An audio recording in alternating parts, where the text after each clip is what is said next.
Banh mi is simple yet iconic Vietnamese sandwich. French people introduced the Vietnamese to their French baguette.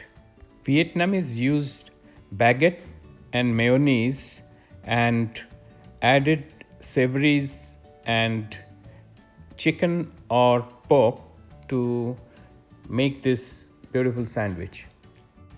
Ban means bread and mi means wheat. This simple sandwich has now become popular the world over.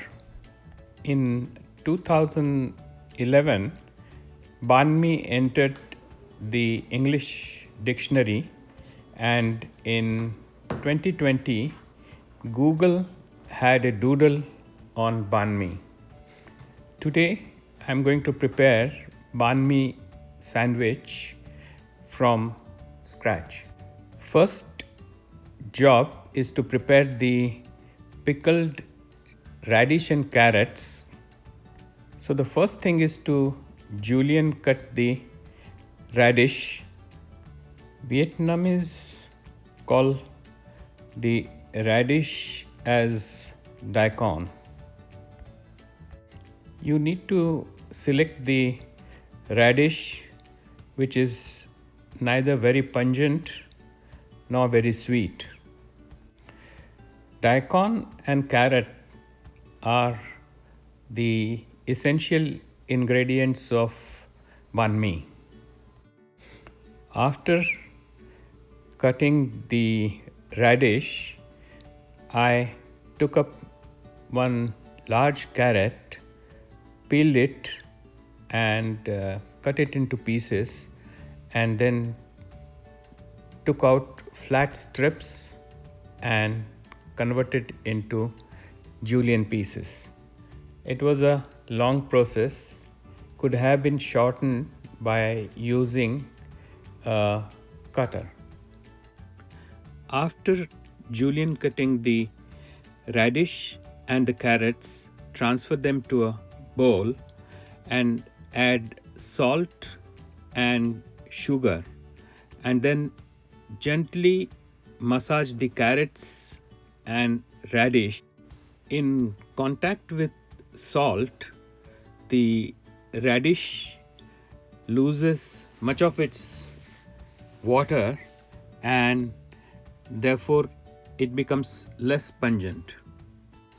Keep the mixture standing for some time so that it loses much of its pungency, and then we have to wash the mixture with running water and remove out most of the salt. After washing the carrots and radish, we need to prepare the brine. For this, we have to take half a cup of sugar, add some water, and then add rice vinegar and mix the solution well till the sugar completely dissolves and the brine becomes transparent. You can then add the sliced carrots and radish to the brine and let the carrots and radish soak well in the brine. If you're not going to use the radish and carrots immediately, transfer them to a bottle and put the bottle away in a fridge for use later. Next, we prepare a marinade using chopped garlic, hoisin sauce, soy sauce, sriracha, rice vinegar, and sesame oil. We can add all these ingredients to the chicken pieces and give them a nice rub. For vegetarians, they can use mushrooms or tofu in place of chicken. Next job is to prepare the baguette. We cut it into 6-inch pieces and then slit horizontally so that we can fill the savories inside the bread. If you like, you can scoop out some of the bread so that the filling becomes easier.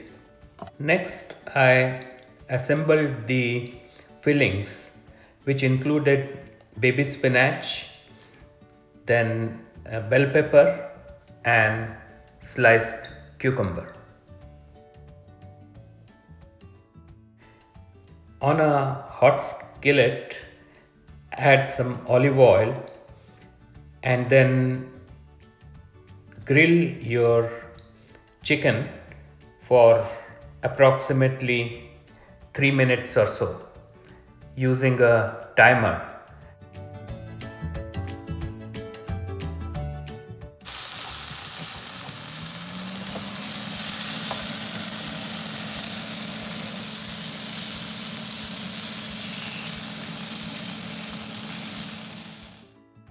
And you can also use the thermometer to check if the chicken is ready. After grilling the chicken and putting it away, next job is to assemble the sandwich. First, we apply mayonnaise on every portion of the baguette. Then we add the Maggi seasoning sauce. After that, add the pieces of chicken, then cucumber, spinach, bell pepper. I wanted to use baby spinach, so that's why I didn't add cilantro or the coriander, which is a normal ingredient of a banh mi sandwich. The vegetarian version also turns out very well if you use either fried tofu or mushrooms in place of chicken. The whole process of pickling radish and carrots, then collecting all the ingredients, then grilling the chicken, and finally assembling the sandwich was quite long but really worth it. The banh mi turned out to be really delicious.